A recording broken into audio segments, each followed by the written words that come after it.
Getting back to how Nolan is a type of Joseph. So Joseph has this coat of many colors and his father loves him, yet his brethren are jealous of the favor over Joseph's life.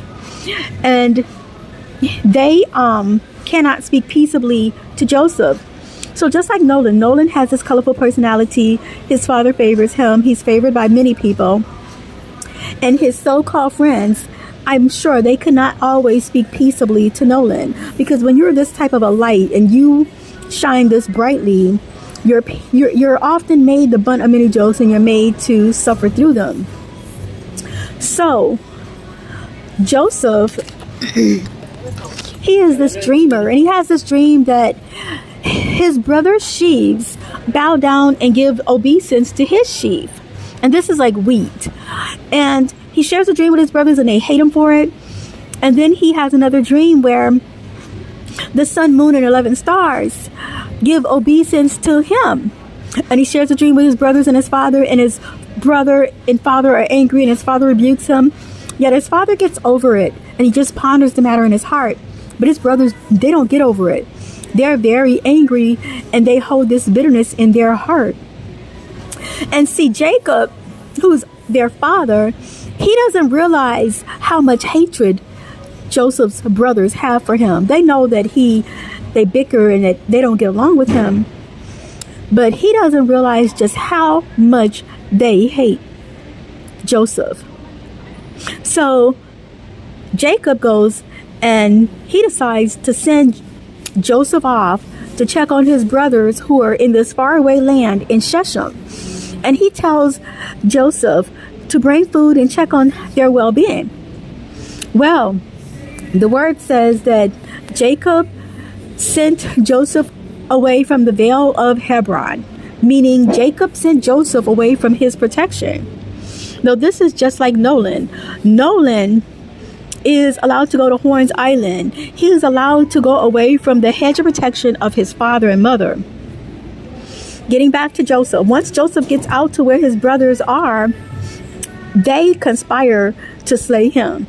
Yet Reuben steps in to protect Joseph, and they decide, well, let's put him in this dry pit of no water. And they're on top of land, eating the food that Joseph brought him. Well, this is just like Nolan. Nolan, he gets out to Horns Island. He somehow dies in the care of his so-called friends. And yet, they're seen the next day eating and drinking and partying while Nolan is nowhere to be found in this so-called dry pit. When Nolan is found, there is no water in his lungs, and they try to say that he drowned, but he could not have, because there was no water in his lungs. Getting back to Joseph. So Joseph, he's in this dry pit, and Judah, one of his other brothers, sees the Ishmaelites come in and decide, hey, well, let's make some money off of Joseph, and let's sell him to the Ishmaelites and be done with him.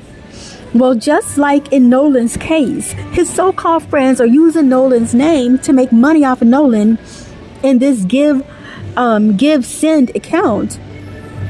And they, of all people, are trying to raise money to fight against Ben Crump, who is the lawyer for Nolan's parents. So how does that coincide with them being Nolan's friends and they're lawyering up to go against Nolan's parents' lawyer? So these are just a few coincidences. Now, Ben Crump, he comes in to the scene and he's like this type of Moses, because Ben Crump is over this case where Nolan was drawn from the water. Nolan is also like a type of Moses because he was drawn from the water. Ben Crump is a type of Moses because he represents Nolan, and he also represents freeing and delivering some of the people of Mississippi from under this veil of threat. So when Ben Crump gets on the case, Ben Crump is going to be going to the grand jury, and he is going to be fighting Nolan's case in the grand jury. Well, when we look at how Moses had to stand up against Pharaoh. When Moses had to stand up against Pharaoh, it was like a miracle. In fact, Pharaoh couldn't even believe how Moses even thought that he was going to come and deliver these people out of his hand. And so Pharaoh, he took Moses through all of these different trials. And at first, he was able to match the signs and wonders that Moses was bringing. And so whenever the Lord would bring a plague against Pharaoh, then Pharaoh got his magicians to do the same plague. But then it came to a point where his magicians could not replicate the plagues anymore. And so it's going to come to a point where the team that's going against Ben Crump, it's going to seem like, well, they're able to dispel a lot of the evidence, and they're able to talk away a lot of the evidence. But there's going to come a time when they're not going to be able to continue to dispel or talk away the evidence, because the evidence is going to stick, it's going to stand, and they're going to have to face the consequences of their actions. Ben Crump is going to start excelling with the case, because the evidence that he presents, they're not going to be able to dispute it. They're not going to be able to say that it's not so. It's going to be irrefutable. And so as the case and the trial goes on, and the people see that they can't win against Ben Crump, then they're going to go against themselves. And then we see where the Egyptians was crying out to Pharaoh saying, hey, do you not see that we are about to be destroyed? Leave Moses alone. And just like they were crying for these people to stop this case against Moses, these people who are trying to fight against Ben Crump, some of them are going to be in the background saying, hey, leave this case alone against Ben Crump. A lot of our lives are being destroyed because of this case. And it's just not going to go well for them. Then we see that after the case is done, that Pharaoh was angry that the people were delivered. So once Moses won his case and delivered the people from Pharaoh's hand, Pharaoh could not believe that the people were gone and that were not under his submission. So he goes and he gets 600 of his chariots and his best horsemen to go after the children of Israel.